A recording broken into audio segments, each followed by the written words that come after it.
Manila Bay is a natural harbor which serves the port of Manila in the Philippines. The bay is considered the best natural harbor in East Asia and one of the finest in the world. It has an area of 1,994 square kilometers and a coastline of 190 kilometers. Manila Bay drains approximately 17,000 square kilometers of watershed area, with the Pampanga River contributing to about 49% of the freshwater influx. With an average depth of 17 meters, it is estimated to have a total volume of 28.9 billion cubic meters. The history of Manila is closely tied to this body of water. Naval battles were fought here, including the celebrated La Naval de Manila in 1646. Manila Bay serves as an important factor for commerce and industry, including fishing. It is also a well-known tourist destination. But now, what and how is Manila Bay? What kind of darkness seems to lie behind the lighted streets lining its shores? The beauty and richness of the bay are no more. Manila Bay is now considered one of the most polluted bays in the world. Aside from the sludge, human sewage, and industrial waste that regularly find their way to this body of water, its legendary beauty is now marred by a certain human trend that had its beginnings in the 19th century and continues up to now. It is called urbanization. Urbanization is the physical growth of rural or natural land into urban areas as a result of population in migration to an existing area. It's not that hard to imagine that as cities grow, things happen that can harm the quality of the local water resources. That is why most governments must take measures to protect rivers, streams, lakes, and aquifers when small towns grow into big cities. Fortunately, the government met its failure in having repeatedly neglected the protection of such a treasure called Manila Bay. The rapid pace of urbanization in the Philippines poses a wide range of challenges. As one area becomes populated, demands for food, water resources, and homes increase. But at the same time, a place to dispose of the waste is also one. Upon realizing that no area had the capability to hold the steadily increasing amount of waste they were throwing away each day, they turned to one that they believed had the most ample space and the one which, in their opinion, was most accessible to them. And so, in that not-so-legendary manner, at a very unmarked point of time, the common tao began using the Manila Bay as his personal trash can. But we cannot blame the ordinary Filipino, who lives in an urban society yet still in a destitute condition, submerged in poverty, for not knowing what is right, despite being able to do so. For he, together with most inhabitants of the areas near Manila Bay, work for factories as employees. These factories cause the majority of the pollution in the river, and for that reason, bay-dwelling, factory-working Juan de la Cruz cannot complain, as he relies on these factories, and these factories alone, for a living. Besides, who would be there to provide these people with the necessary supplies required for them to live more or less comfortable lives if it were not for these factories' existence? And so it was in this manner that the Filipino had learned the value of give and take. Yet no matter how good the intention of the system was for people, it was wrong for the bay.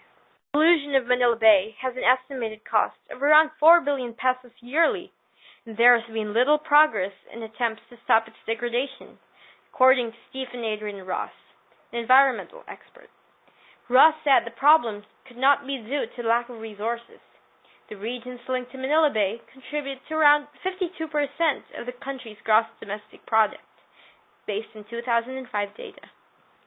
A visual survey of solid waste in Manila Bay, or in any aquatic ecosystem, fresh and saltwater alike, would show that plastics comprise most of the floating objects. Due to the fact that they are so light, they can stay in the water's surface most of the time, and can be carried by winds and waves far away from the source, causing damage along the way. It is believed that goldsmiths, factories, and the homes living directly beside it are the main causes of the pollution in the bay. The regions of Metro Manila, Southern Tagalog, and Central Luzon, which have links to Manila Bay, are the three biggest regions in terms of population, contributing to the pollution. In Manila Bay, most of the plastics come from land-based sources. There is especially a higher density of plastic waste along the deltas of rivers and estuaries, especially after heavy rains. some plastic trash even end up smothering mangrove trees along the coast. Plastics have also been identified as culprits in the death of birds, turtles, fish, crustaceans, marine mammals, and other terrestrial animals via ingestion or entanglement. Aside from inorganic nutrient input with the inflow of wastewater, the composition of organic wastes, plant nutrients such as nitrates and phosphates take place. This promotes the growth of oxygen-consuming algae, especially the blue-green type. This phenomenon is also known as an algal bloom. Growth of oxygen-consuming algae, which deoxygenates water-killing fish and other animals, is referred to as eutrophication. Pollution in Manila Bay has caused variations and imbalance to the ecosystems, thereby which includes us, humans. There are indirect ways that we, ourselves, take in the garbage we once threw in the bay. Many of the people living nearby have experienced stomach problems brought by the water-containing chemicals that seep through the soil. Yet why are we doing nothing? Is the case of Manila Bay hopeless? We believe not.